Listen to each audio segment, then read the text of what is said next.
मैं एडवोकेट के वी सिंह आपका स्वागत करता हूं। मेरा जो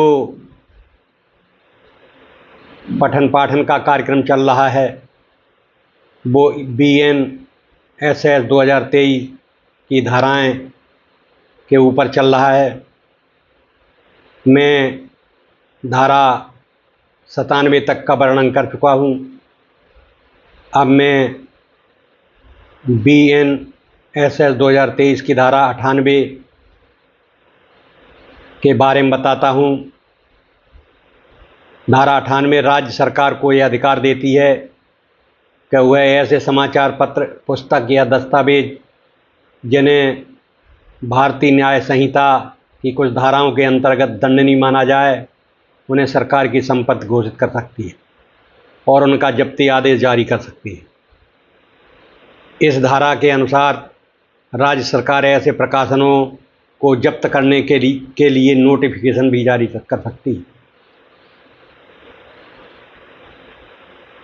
और पुलिस अधिकारी को तलाशी का अधिकार देती है और साथ ही कोई भी आदेश या कार्रवाई केवल धारा 99 के तहत ही न्यायालय में चुनौती दी जा सकती है। मुख्य बिंदु इस प्रकार हैं। नंबर 1, यदि कोई समाचार पत्र, पुस्तक या दस्तावेज ऐसा हो जिसमें BNS 2023 की धारा 150, 194, 195, 292, 293 या 297 के अंतर्गत दंडनीय सामग्री हो तो राज्य सरकार उसे जब्त कर सकती है। पुलिस अधिकारी इस तरह की सामग्री की खोज और जब्ती के लिए नियुक्त हो सकते हैं और न्यायालय के आदेश पर तलाशी ले सकते हैं। नंबर 3, समाचार पत्र और पुस्तक का अर्थ प्रेस और पंजीकरण अधिनियम 1867 के अनुसार होगा। दस्तावेज में चित्र, फोटो आदि भी शामिल हैं।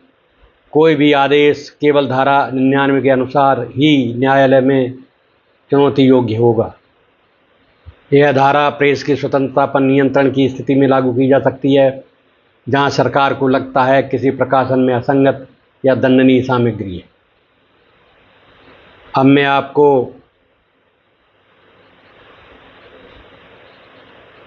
ये बताता हूं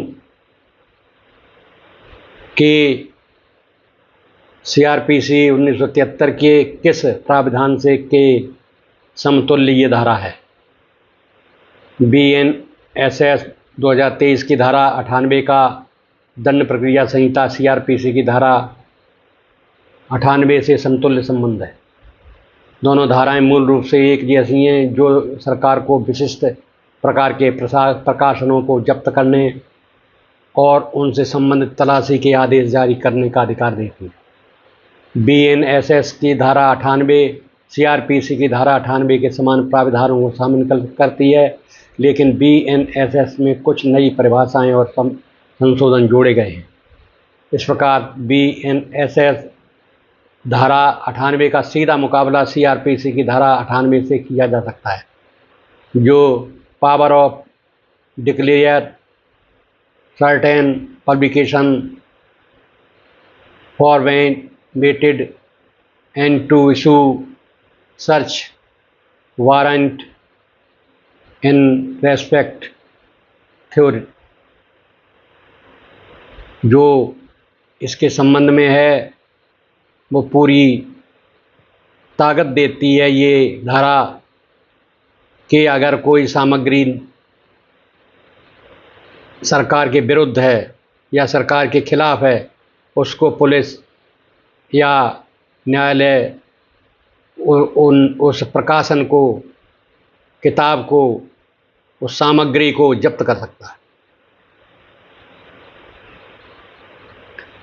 अब मैं आपको धारा 98 के तत्व और आवश्यकताएं क्या हैं वो इस संबंध में बताता हूँ। धारा 98 के तत्व और आवश्यकताएं इस प्रकार हैं।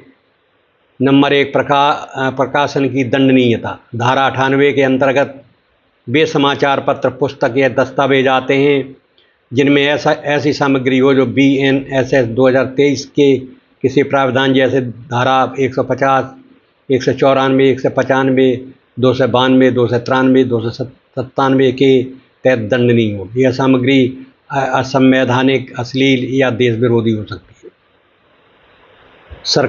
नंबर 2 है सरकारी अधिसूचना।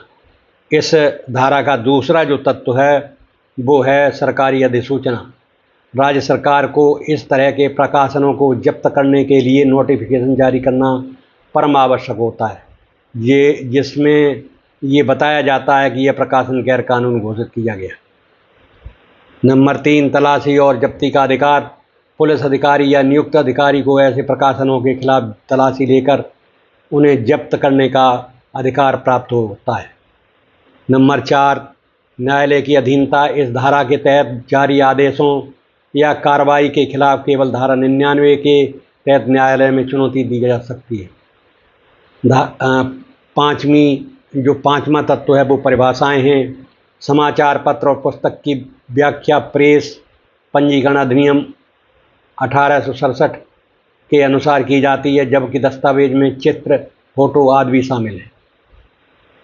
नंबर 6, न्यायिक पुनरीक्षण। आदेशों की वैधता या अवैधता न्यायालय द्वारा धारा 99 के तहत समीक्षा की जा सकती है। इस प्रकार धारा 98 के लिए आवश्यकताएं प्रकाशन की दंडनीयता का होना, नोटिफिकेशन द्वारा गोपनीयता हटाना, विशिष्ट अधिकार देने वाले आदेश का होना और न्यायिक पुनरीक्षण की सुविधा होना। ये तत्व सरकार को असामाजिक या आपत्तिजनक सामग्री को प्रतिबंधित करने के लिए कानूनी प्रक्रिया प्रदान करते हैं।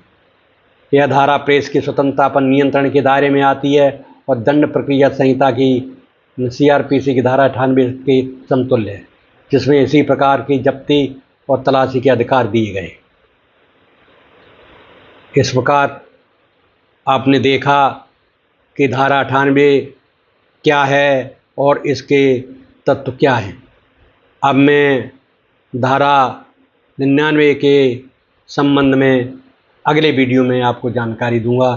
तब तक के मैं विदा लेता हूँ। जय हिंद।